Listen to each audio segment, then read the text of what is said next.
बहू लंबा घूंघट कभी अम्मा के सामने खड़ी है। Mummy mummy start. बहू बहू ए बहू क्या बनाया? बस अम्मा वहाँ की खिचड़ी बनाया बहू तूने? तो ले आ, अब उसको पानी करेगी क्या? कान में बोल दी। ले आ जाके तो थोड़ा मुंह तो दिखा दे बहू। बहू बड़ी शर्मीली है।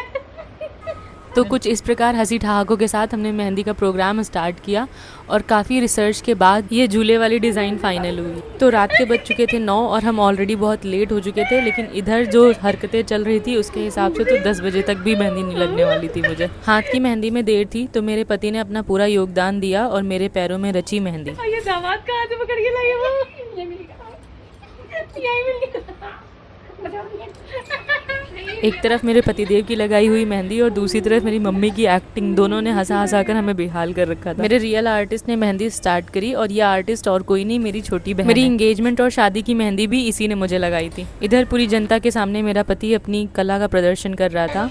तो इन्हीं कलाकारियों के साथ पूरे 2 घंटे में मेरे एक हाथ और एक पैर की मेहंदी कंप्लीट हो गई। अगर मेरी मेहंदी की डिज़ाइन देखकर आपका भी मन ललचा रहा है तो अफसोस, शायद आपके पास मेरी जैसी चतुर चालाक बहन नहीं है। दूसरे हाथ की मेहंदी चोर ने अगले दिन लगाई और उसको मैंने आधे घंटे में ही हटा दिया था, तो बहुत अच्छा कलर नहीं, पर मेहंदी की डिज़ाइन में कोई भी कमी नहीं है। बचपन में हम दोनों पापा के डर से जल्दी सो जाते थे और पापा के सोने के बाद में रात 1 बजे 2 बजे उठ करके चुपचाप मेहंदी लगाया करते थे। इतनी कलाकार मेरी सिर्फ बहन ही नहीं, मैं भी हूँ, मुझे भी मेहंदी लगानी आती है। अब हो चुकी थी सुबह और मेरे मायके में मैंने कभी तीज मनाते नहीं देखा, क्योंकि हमारे यहाँ नाग पंचमी मनाई जाती है। वैसे किचन संभालना तो नहीं, लेकिन साड़ी टाइम पर बनाना मैंने जरूर सीख लिया था, वो भी किसी के बिना सिखाया। यहाँ पर मुझे बहू बनाकर मेरी लर्निंग क्लास कराई जा रही थी ताकि मैं ससुराल जाऊँ तो अनुशासन में रहूं। अनुशासन बोले तो घूंघट में रहूं। चलो अब बहू वर्जन बहुत देर हो गया, अब आ जाते हैं थोड़ा मॉडल वर्जन में। एंड लिटरली ये साड़ी इतनी प्यारी है ना कि क्या बताऊं। और मुझे साड़ी पहनने का शौक भी बहुत ज्यादा है। यहाँ पर हो रही थी मेरे से लड़ाई, क्योंकि मेरे पति ने मुझे सिर्फ 30 दिन का टाइम दिया है कि अगर उनका हेयर फॉल मैंने नहीं रोका तो वो सारे बाल मुड़वा कर गंजे हो जाएंगे। कैसा जमाना आ गया है भाई, कैसी कैसी धमकियां मिलती रहती है, मतलब अपने बालों से खुद को ही प्यार नहीं है। की सुबह का गेटअप मैंने इतना कैजुअल रखा था क्योंकि मुझे ही नहीं पता था मेरे साथ शाम को क्या होने वाला है। इधर मेरी बहन ने अपनी हरकतों में कोई कमी नहीं छोड़ी। इन दोनों को बस मौका चाहिए मेरा वीडियो स्पॉइल करने के लिए। लो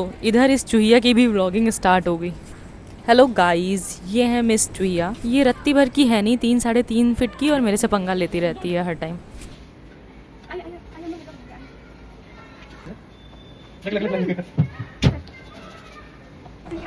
तो मैडम ने अपनी सनस्क्रीन का कर लिया है प्रचार। मैडम जा रही हैं बाहर कुछ सामान लेने के लिए, अभी चली जाएं तो ही अच्छा है। लो परफ्यूम भी देख लो इनका। मेरे से पैसे ऐंठ कर इसने ये सारा कलेक्शन बनाया है। क्या मुझे सुकून से रेडी होने का अधिकार नहीं है?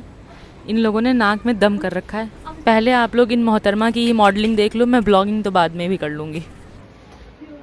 वैसे गलती तो इसकी भी नहीं है, हमारा खून ही इतना शरारती है। फाइनली ये दोनों रेडी होकर के अब जा रहे हैं। अब मैं शांति से थोड़ी क्लिप्स रिकॉर्ड कर सकती हूँ। पूरा रेडी होने के बाद मैंने पहनी है छम छम वाली पायल और मैं हो गई हूँ रेडी पूजा के लिए। इधर मम्मी ने कान्हा जी को तैयार कर दिया था और बाकी सारी चीज़ें तैयार थी पूजा करने के लिए। पूजा के टाइम पर मैंने ज़्यादा कुछ रिकॉर्ड नहीं किया क्योंकि गालियाँ पड़ सकती थी। मम्मी के साथ पूजा जो करनी थी और कोई और था नहीं रिकॉर्ड करने के लिए।